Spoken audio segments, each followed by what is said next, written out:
Welcome back, guys. Today I have a special topic for you that I want to cover.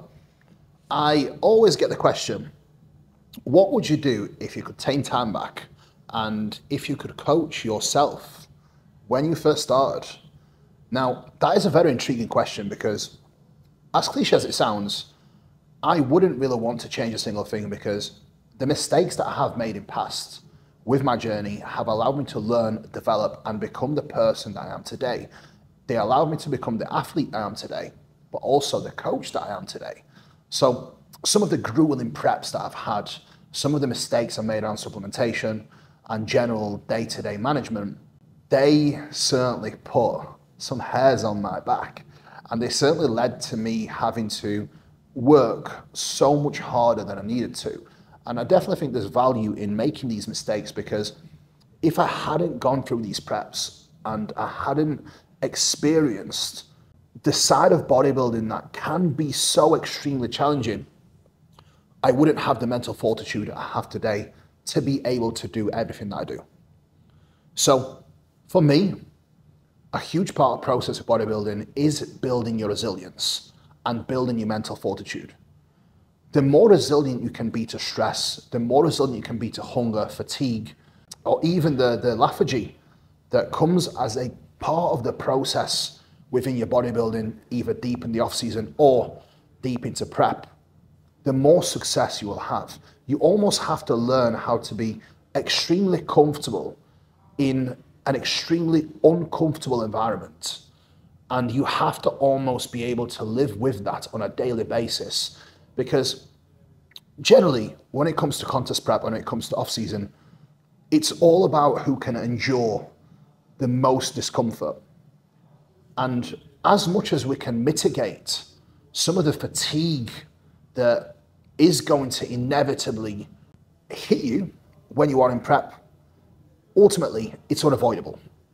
So at the moment, you see a lot of people try and almost have cheat codes with all these different peptides, different supplementation, different drugs, and even different ways to manage a prep, right? And a prep can be a brutal experience if you mismanage your prep. However, if you manage your prep correctly, or you manage your off-season correctly, it can be a wonderful experience that allows you to work and still be able to stay somewhat present within the process without completely breaking you down. And that's what it's all about, right? So circling back to the first thing that I would definitely want to teach my younger self, that would inevitably save me a lot of time and lead to much better results and consistency in results, would be patience. My younger self, I always wanted it so bad. And it led me to making poor decisions when it came to nutrition, eating way too much too quickly, rushing my body weight up, and even choices of compound, right? When I did take the plunge, quite literally, and when the time was to get assisted, I definitely think that some of the choices I made were quite poor, and I tried to rush the process. And you have to understand that building muscle, unless you are a genetic freak, then this does not apply to you, but building muscle as a mere mortal, it's a decade-long endeavor. It takes time, it takes patience and persistence. You cannot rush the process through just simply eating more, training more, and taking more drugs. It simply does not happen. So the first thing that I would do if I was to coach my younger self would be pulling back on my training volume. I used to train with extremely high intensity and high volume and short rest periods. Now, it was fun and I wrecked myself every single session, but the progress was mediocre at best. I still made progress, but I could have made so much more progress training to my needs and training to my recovery capabilities. So the biggest thing that I would do would be scraping back some of the quality of the work and understanding that it's not just about the quantity of work that you do, it's more so about quality. I would likely take more rest days because I actually train 6 to 7 days per week. So I would probably follow a hybrid of a push-pull legs or an upper-lower split with still high frequency and adequate rest times, pulling back my training volume and focusing on quality working sets as opposed to doing the pyramid sets, high volume, high intensity, and mixing all of the different training methods into one. You have to remember this, guys. High volume works, low volume works, high intensity works, and reps in reserve works to a degree if you can apply it. But if you try and mix all of these different training methods together, you will not be able to get great results because they do not work hand in hand. So be mindful of that. Secondly, I would make better choices when it came to nutrition. I always ate well, but I definitely rushed the process trying to eat more than I needed to. And it often resulted in me in just getting too far out of shape. Now, this would actually lead to me getting more results in my off season, growing more muscle tissue, staying somewhat leaner, and also having much easier contest preps, which essentially would often lead to me holding on to more muscle, bringing a better package, and being able to have a better start point for the next off season, which means more progress in prep and outside of prep. And that's ultimately why we do this, guys, right? We want to maximize our ability to progress. And I definitely think a lot of you will take a lot of value from this video because some of the things I'm mentioning here is probably the mistakes that you are currently making. Now, when it comes to PEDs, I want you to understand one thing. You cannot get results out of a bottle. If you do choose to make that decision, you have to understand that you are potentially going to need to rely on some sort of HRT for the rest of your life. So unless you are prepared to do that, do not do it at all. That is always my best advice to you, because when you disrupt your natural endocrine system and when you suppress your natural testosterone production, you can regain it back, yes, but some people, depending on their genetics, simply never regain proper function back, even off one cycle. So if there's one thing I can tell you to help you is do not do it unless you are certain, you are well educated, you have done your blood work, and you are healthy enough with the right guidance. And this is such a grey area, guys, because you have so much information out there. And the best thing I can tell you guys is this: less is more.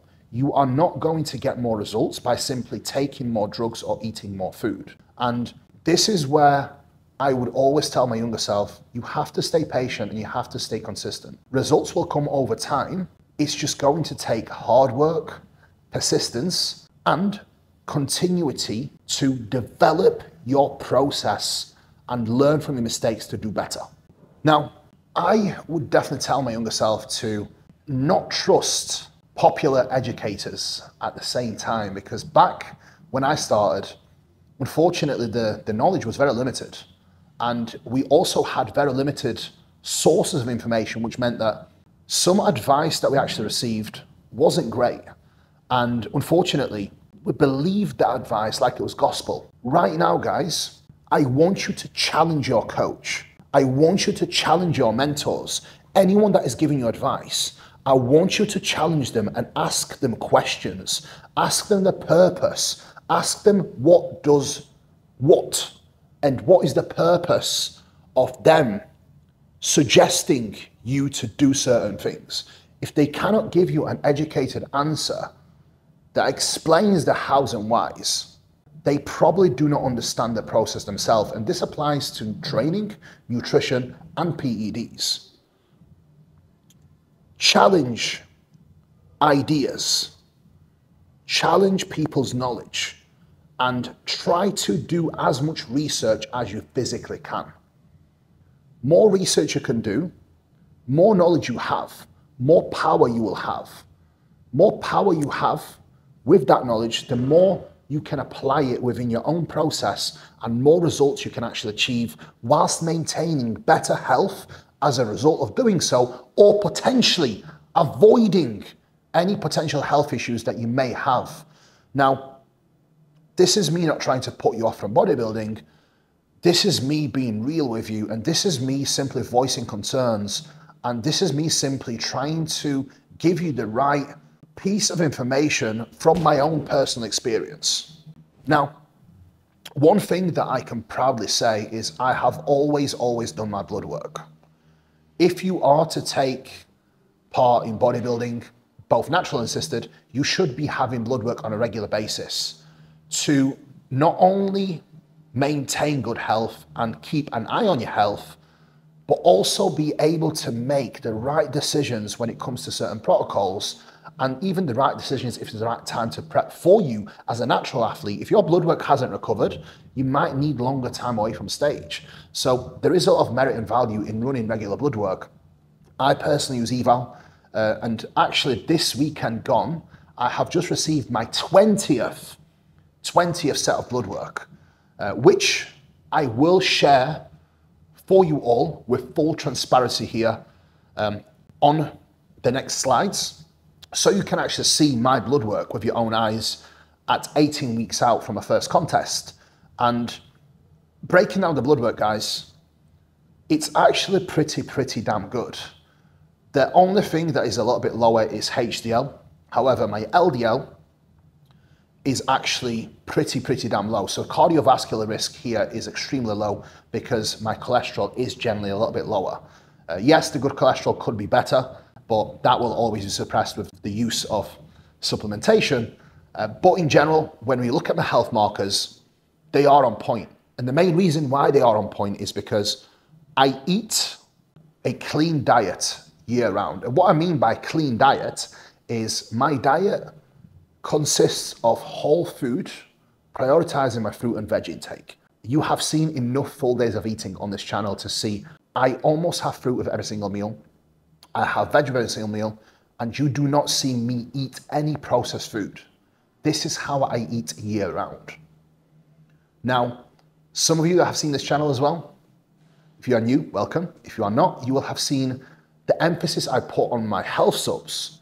I personally use the full range of Trained by JP health subs with a little bit higher dosing to love heart and heart care. And this is why I think my LDL cholesterol in particular is so low, alongside of using Omega Pharma Pro, 10 grams per day, which gives me 10 grams of fats per day, coming from high quality omegas. And I think this is why I'm able to keep my blood work intact whilst pursuing bodybuilding. So guys, if you are to pursue bodybuilding at any level, please make sure that you do take care of your health. You check your blood work like I am, and you put more emphasis on your health subs, your nutrition, and your lifestyle.